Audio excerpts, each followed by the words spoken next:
And so I would actually like to ask the front bench, Labour ministers, about how they have literally made this spurious claim that they had no choice in this decision, when, bear in mind, a member of their government claimed a couple of weeks ago that they'd been run on the pound without this decision, which is just extraordinary.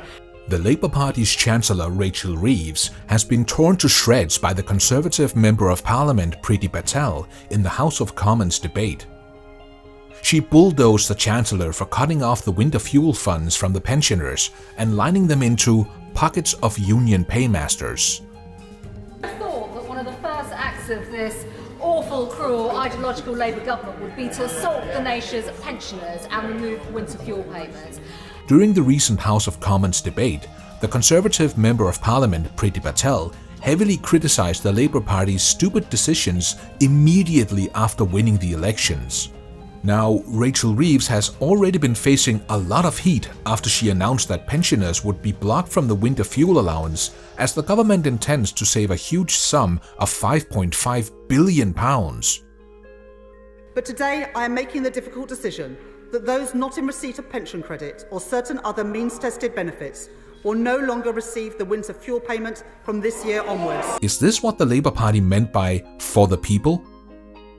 While the government is busy lining its pockets, the most vulnerable are left to suffer in the cold. And for what, you might ask? To clear up an economic mess left by the previous government. Seems like both parties have crushed the public amidst their political tug-of-war. Well, what we do know is that 9 out of 10 pensioners will lose the winter fuel payment up to £300 at the most difficult time of year for millions of them, at a time when the energy guarantee, the price cap, is going up by 10%. What's more surprising is the Labour Party's initiatives during such an economic crisis.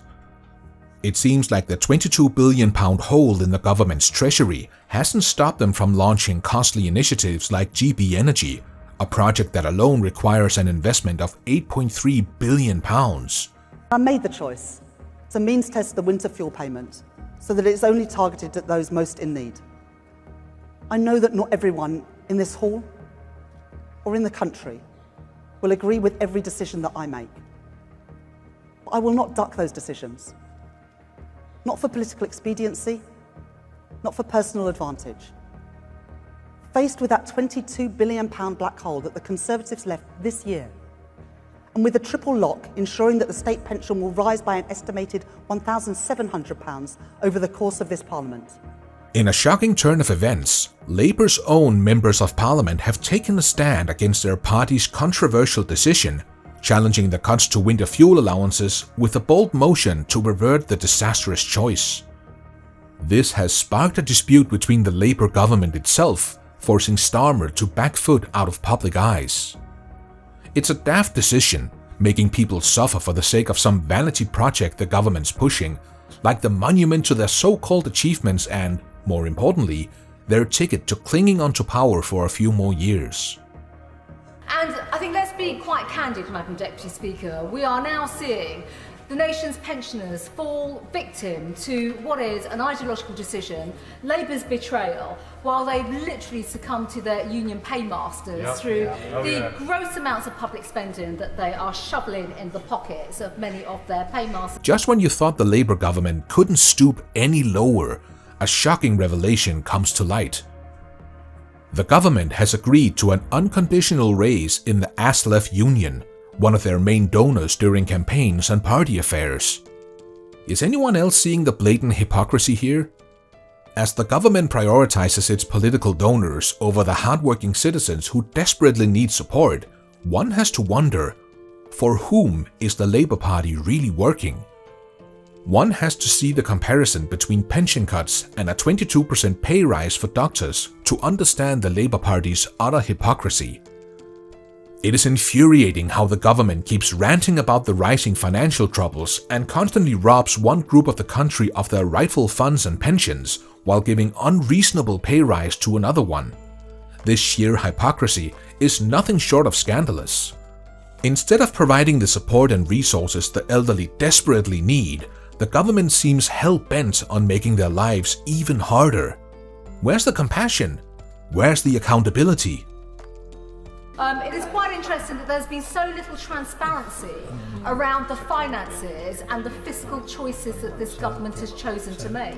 No impact assessment, for example. No honesty around the cost of all of this to the exchequer in the long run. Nothing around the administration of the Household Support Fund. The Labour government has committed serious blunders in its declarations while handling the UK's financial issues. First up, Chancellor Rachel Reeves boldly declared that the previous government left behind a staggering £22 billion gap in the nation's budget, placing the blame squarely on the Conservative Party's shoulders and accusing them of corruption. However, she walked out when Member of Parliament Paul Holmes pointed out that she had misled the public as her calculations remained variable and incorrect. Once again, the government's and Rachel Reeves' calculations significantly differed, causing a storm of concerns. Sounds like the Labour Party has been too busy scapegoating the previous administration to get their act together.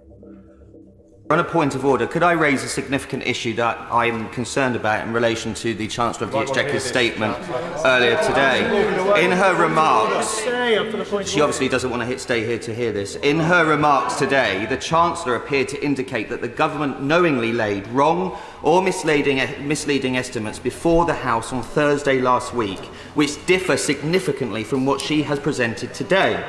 Then, the government again erred in the calculations of the household support funds, which keeps getting extended at the other end without the statistics of the funds being disclosed to the council and the public.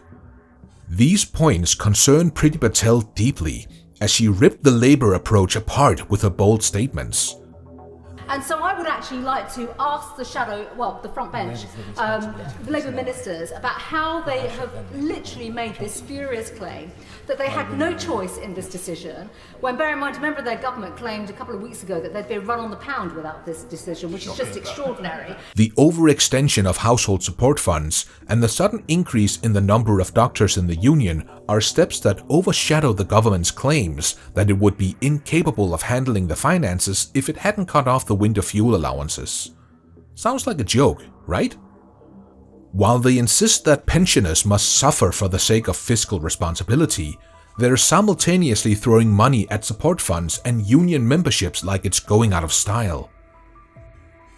Mr. Speaker, yesterday Labour MPs voted to remove the winter fuel payment from over 10 million British pensioners, including those with just £13,000 of income. With that decision debated and made, it is now important that the House understands the full consequences of the government's choice. The questions lingering in everyone's minds are of high doubt. Is the Starmer government trying to hide its inefficient struggles to hold the country's economy in a single place?